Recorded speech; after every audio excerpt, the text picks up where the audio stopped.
everyone, I'm Nicole Forsgren. You may know me from the book Accelerate. I've spent the last several years helping teams and organizations make software better. Thanks everyone for joining us today. We are going to be talking about the space of developer productivity. So, it might seem straightforward, but it's a little more complex and nuanced than most people realize, and we've probably been doing it wrong for a long time. So today, we're going to dig into the ins and the outs, some common misconceptions, some questions that a lot of people have. I'll also be giving you some tips and tricks at the end, some things to be thinking about. So let's go ahead and talk about how we should actually be measuring developer productivity. And by the way, this framework can be used for a lot more than just developers. We can be using it for SREs. We can be using it for anyone who really makes things about technology and probably a lot more. So let's dig into it.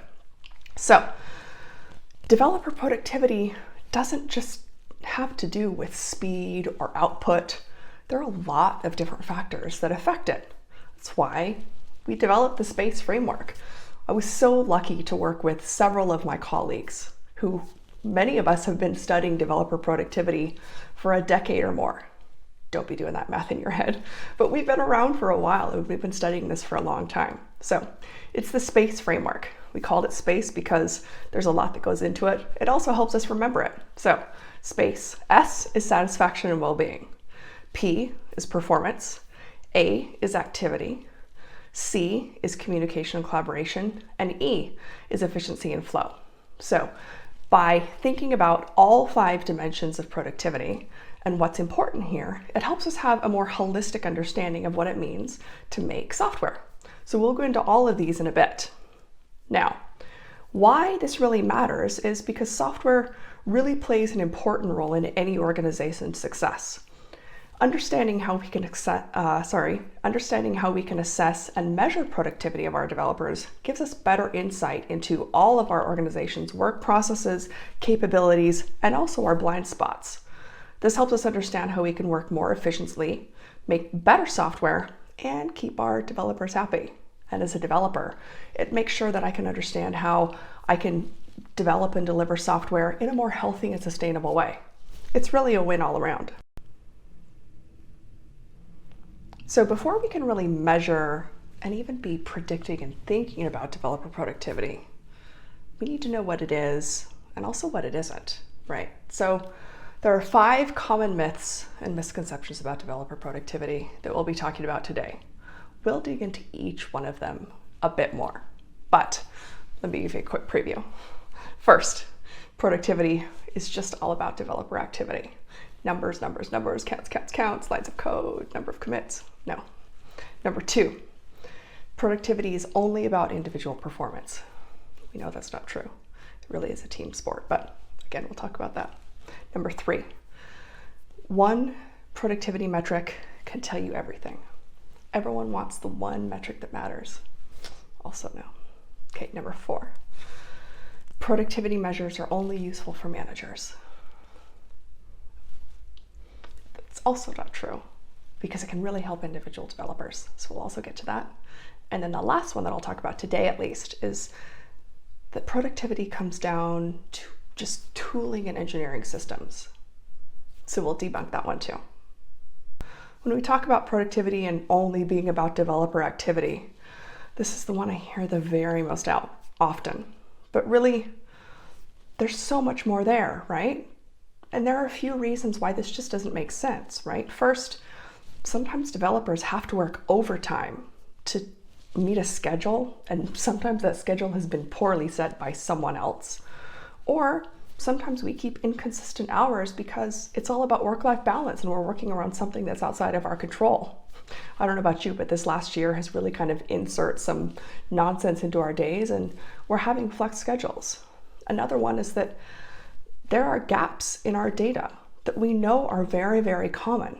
So even straightforward metrics like pull requests just don't tell the whole story. Myth number 2 is that productivity is only about individual performance. Like I mentioned before, software really is a team sport. We really need to evaluate the success of someone both on their individual contributions and what their team is able to accomplish. If we only focus on an individual, they can very often just ignore team goals. Also, so much of what we're able to get done is very often inclusive and dependent upon things like individual work, glue work. How does the communication flow? So often we can't get our work done unless we can find a key piece of information or really understand what's happening behind the covers of the system. That's just impossible based on only one person. That's really why we really need to understand this balance and optimize for the whole team and the whole system. Now, another common myth is that there's one key metric that matters if I can just boil it down to one signal. But this also isn't true because we really need to know everything that's happening, right? Productivity is about a handful of dimensions that matter here, right? Communication, activity, flow. It's also about the context in which the work is done.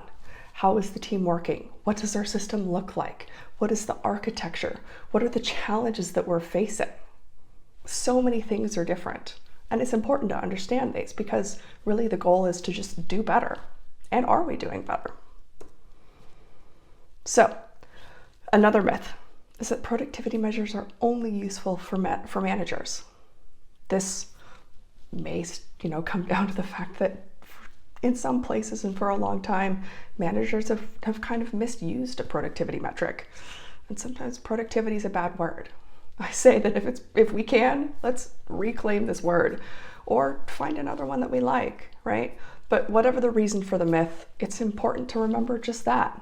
It's a myth. Productivity can be really useful for so many of us.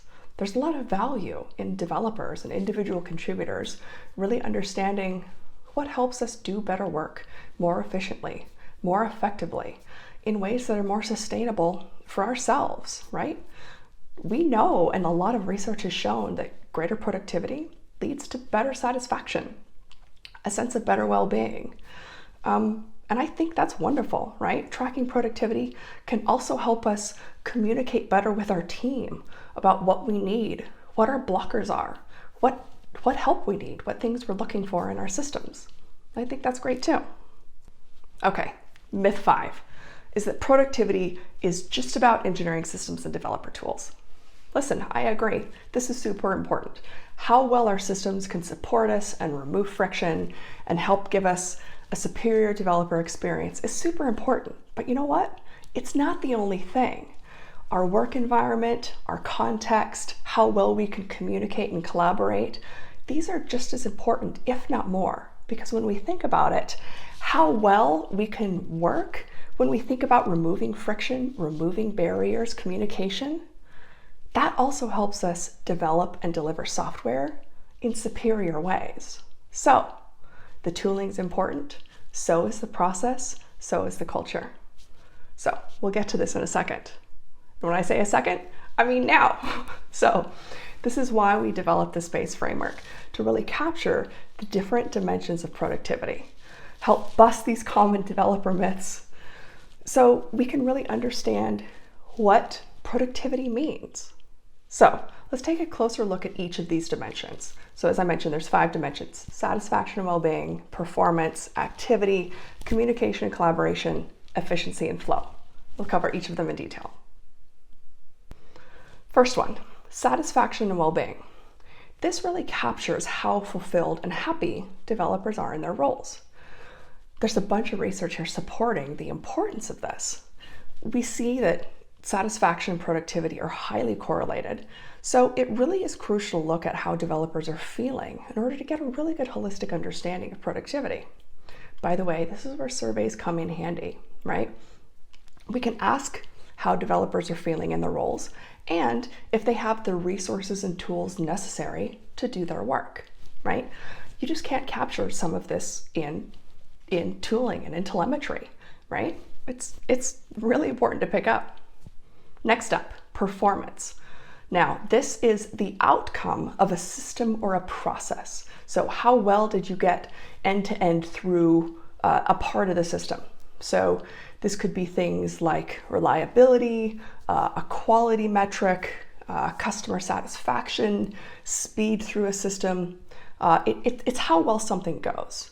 But again, you don't want to look at it in binary terms. Is it only good? Is it only bad? So, for example, a lot of code doesn't necessarily mean that it's good code. And high quality code doesn't necessarily satisfy customers. Features that improve customer satisfaction might not generate revenue. So many times when people ask me what a perfect performance metric is, the answer is it depends, because it depends on what the goals of the company, the organization are. And by the way, even if this perfect code and high quality code satisfies your customers and maybe even generates revenue, not all developers get assigned impactful tasks. So everything depends here. Next up, activity. So often when we think about productivity, we immediately think about activity. Activity is a count. It's the number of things that get done. Lines of code, number of pushes, number of commits, number of pull requests. I do want to mention, we're halfway through the framework and now we finally get to activity, right? So it's because activity is a valuable measure to look at, but it's not the only one. The activities that developers perform in their work are complex, they're diverse. There's so many things that we do. But remember, it's not the only thing that's important when we think about productivity.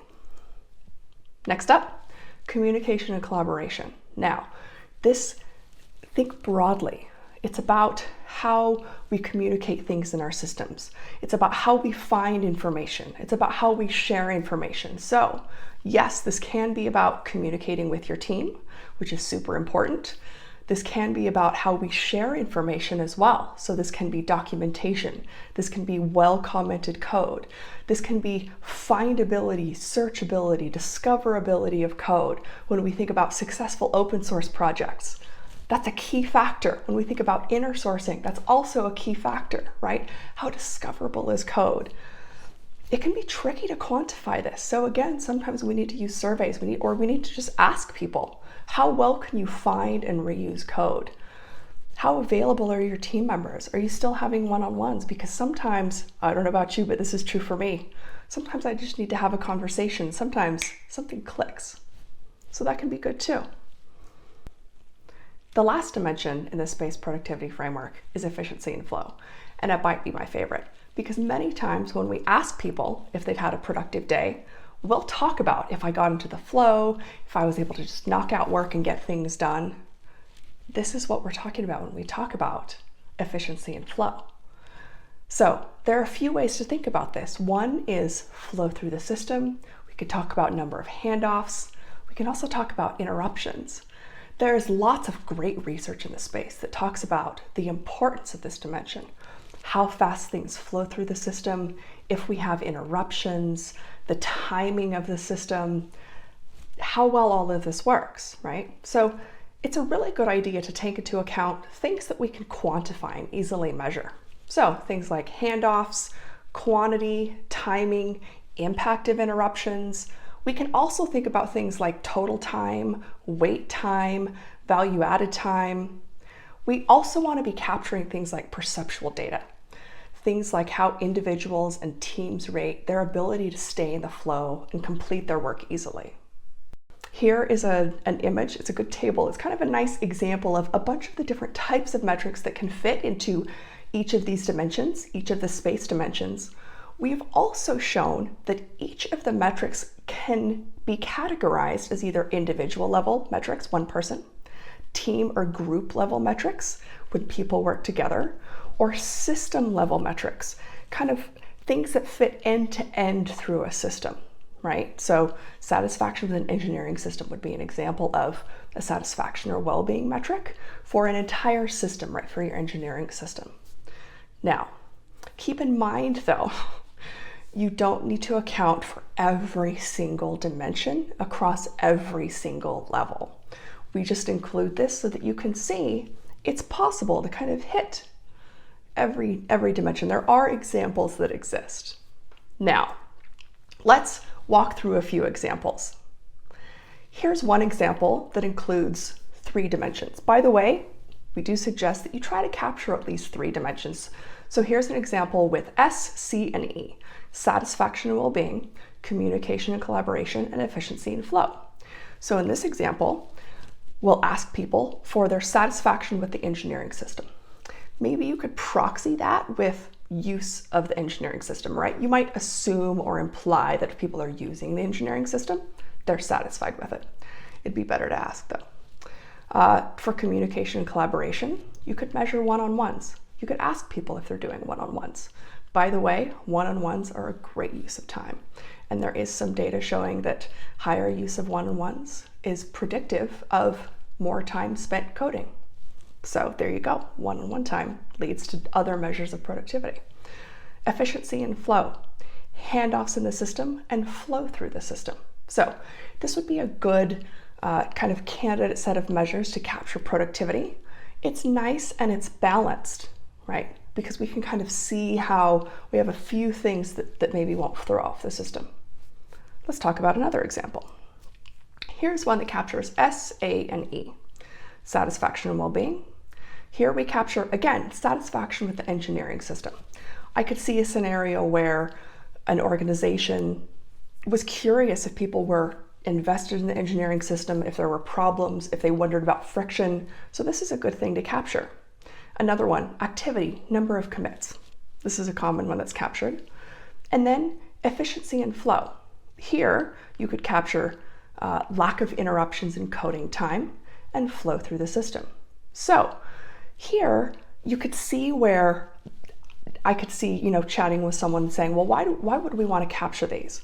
Because you might wonder if the engineering system might be introducing friction or introducing delay. And so by looking at both number of commits and lack of interruptions in coding time and flow through the system, if these are balancing well, right? Are we really creating a supportive development environment? Are we contributing to a good developer experience? This balanced set of metrics would help give us insights to be able to answer this question. Now, here's another example. I like this example. Many times people say, well, I just care about code reviews. I just want to ask about code review. What do you mean you care about code review? There are a lot of things that we can talk about when we talk about code review. So here's an example of code review that touches on all 5 of our space dimensions. Let's walk through it. So the first one is satisfaction with code reviews. This is important because it helps tell us if developers view their work and their participation in code reviews in a good or bad light. Do I feel like I'm being unfairly burdened with code reviews? Or do I feel like code reviews really contribute to the quality of my work and the quality of my team's work, right? Next is code review velocity. This can be measuring the speed of individual or even team code reviews. Are code reviews a blocker? Do they help me out, right? And this can be measured through system level metrics. Next is number of code reviews. How many code reviews is each person doing? How they're being spread across a team, right? So this can help us understand how code reviews are being kind of measured and how they're being balanced across the team. Next is communication and collaboration. What do we think about the quality and thoughtfulness of reviews? This is interesting because many times we will note that code reviews in and of themselves are a measure of communication and collaboration because we're talking about code. But you could take it one step further and you could ask people about the quality and the thoughtfulness of the reviews. Are they helpful? And then finally, we could look at code review timing. What does the impact of code reviews have on our flow and on our efficiency? Do they create interruptions? Am I getting pinged every 30 minutes, every hour? Or is it fine, right? Does it not impact my work? Are they showing up in bunches? Do I do them in the morning? Do I do them at night? So we can see the impact of code reviews on our work. There's another example. So the space framework, as I mentioned before, isn't something like a bingo card where we have to hit every single block in order for it to work well.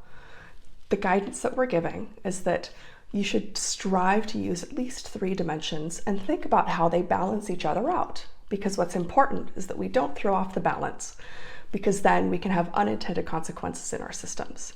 Okay, now let's cover the things to watch for when we're using the framework.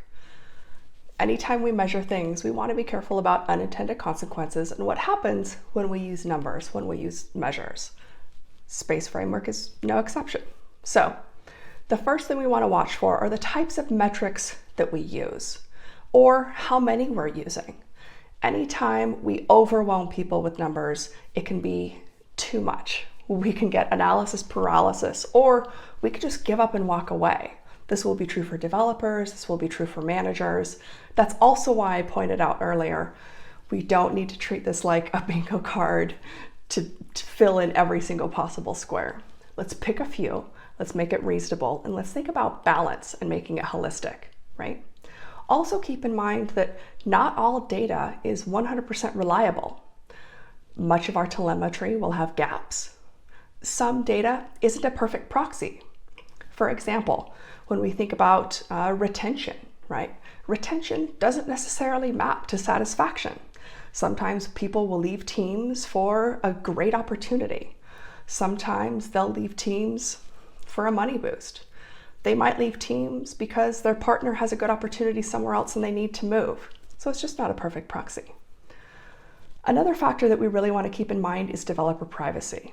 We should always respect privacy by reporting only anonymized, aggregated results at the team or group level. Finally, we should also consider how biases and norms might affect our data. Peer review and gender bias in particular are extremely common. A lot of research shows that women are more likely to receive negative comments and they're less likely to receive positive comments in their code reviews. So make sure that you keep that in mind. We should also be careful about the methods that we use to normalize time, especially across long periods. So one example that we see very often is that when we look at metrics over a year, this would bias against developers that take time off for parental leave. Now, let's also rethink developer productivity, right? We've seen how all of these measures come together and can help us think about a more holistic measure that goes well beyond some of the things that we're probably used to seeing. It's about so much more than just an individual's activity levels or the efficiency levels of an engineering system. It comes down to many complex factors that work together. They work together to help individuals and teams do better work in more sustainable ways and do it in balanced ways that don't throw off the system. Using the framework is a way to measure these factors in a way that is easy and reliable and helps us think about what these trade-offs are in measurement. Not only does using the framework give us a rational, comprehensive way of looking at our system and our measures, it also helps us solve problems so that we can create a greater impact with our work. Now, how the SPACE framework can help you. Think about how you could use it in your own organization. So we want to be linking these metrics to organizational goals because it's not just about individual activity measures. It's not just about the efficiency of the systems or the tools. It's how we can achieve our goals. It really is about the outcomes that are important, right? Think about what it means for invisible work. Think about how we can help surface the invisible work and the importance of it. What else do we think about here, right? Satisfaction and well-being, things like communication and collaboration. It can help us identify problems and gaps in our process, and it can really help us communicate the greater impact that we are making. Now, this also means, again, these stronger successful outcomes, smarter work processes, faster improved collaboration, happier developers, more sustainable, more resilient processes, most importantly, better software, and more satisfied customers. Now, why is that? Because in the performance metric, in the performance dimension in particular, we're thinking about outcomes and which outcomes are most important. And when developers are more able to see and understand what it means in this holistic measure of productivity, we prioritize these types of outcomes. Thanks so much, everyone, for joining. We will have time for questions.